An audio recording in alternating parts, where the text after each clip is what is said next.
pangadang rin nakermen udan lembat nga hakilen tia jonga uyada yanga naktiki ng su utray uke upelayanga utray ulong lenti ya jonga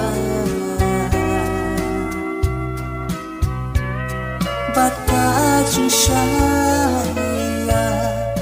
kikchat kijonga kiyalang lenti yang syaka jimha ngan yai put rengkadin jajongri ai kilang beyanga tengas ngem shekti syapang kajing im klemani ablei ban ngajing im kalong sudah mesin jangan kadang tang kijing khuslai jikmen basken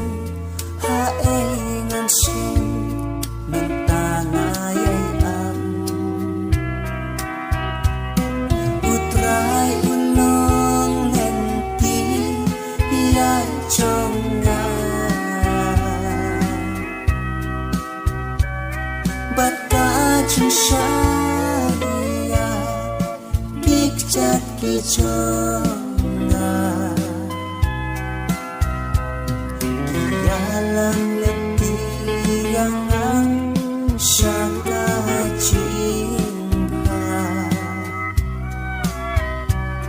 ngan yai put rengkadin jajongri ai kilang beyanga